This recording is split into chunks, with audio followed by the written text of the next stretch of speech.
अस्सलाम वालेकुम नाज़रीन हज़रात, मैं हूं अलीशा अराबा और आप देख रहे हैं तस्नीम टीवी। शाहरुख खान ने लता के जनाजे पर दुआ मांगकर मारी फूंक, लोगों ने समझा कुछ और। यह मुद्दा भी काफी चर्चे में है, तो जांचते हैं इस खबर की पूरी बुनियाद। लता मंगेशकर की लाश को आखिरी रसूमात से कब्ल जनूबी मुंबई में उनकी रिहाइश गाह पर आखिरी दर्शन के लिए रखा गया। यहाँ मुल्क भर के नामूर शख्सियात ने लता मंगेशकर जी को उनकी जसद खाकी पर फूल चढ़ाकर खराज अकीदत पेश की।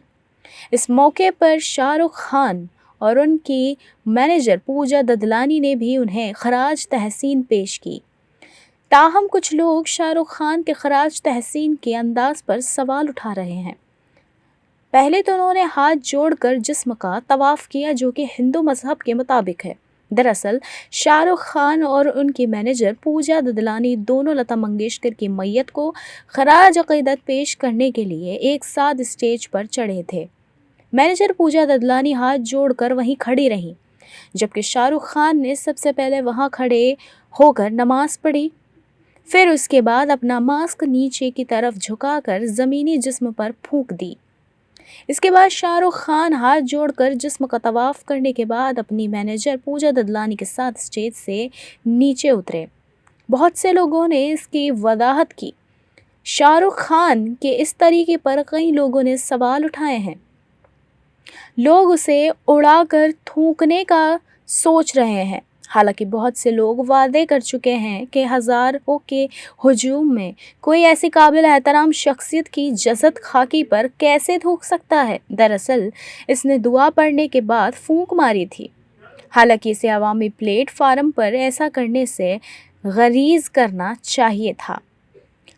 शाहरुख खान से पहले साबिक क्रिकेट कप्तान सचिन तेंदुलकर और उनकी अहलिया ने भी लता जी के खराज अकीदत पेश की। ये शाहरुख खान ने उन पर दम किया था, जैसे इस्लाम में लोग करते आए हैं। जब कोई मरता है तो नमाज जनाजा पढ़ी जाती है और अहदनामा उसकी कब्र में रखा जाता है। शायद शाहरुख खान का यही अच्छा इरादा हो, लेकिन क्योंकि शाहरुख खान से पहले ही इस्लाम ट्रेंडिंग पर है, लोगों ने इसे उलट जाहिर मान लिया। इससे शाहरुख खान खुद भी जान लेंगे कि लोगों को नफरत कितनी है एक दूसरे से, क्योंकि उन्होंने तो दोनों मजहबों के बेहिसाबिक काम पेश किए, मगर हुआ वही कि एकता से ज्यादा बात झोल पर पेश हो गई। हमारी कौम को सबसे पहले इत्तेहाद की जरूरत है। कोई भी मजहब हो, कोई भी मजहब या मसलक से ताल्लुक रखने वाला शख्स अगर खुद को हिंदुस्तानी कहे और माने, तो ये मसला कभी सामने ही नहीं आएगा। फिलहाल के लिए सिर्फ इतना ही। मुझे दीजिए इजाजत। मुल्क और गैर मुल्क की तमाम बेहतरीन खबरों को देखिए तस्नीम टीवी पर। अल्लाह हाफिज।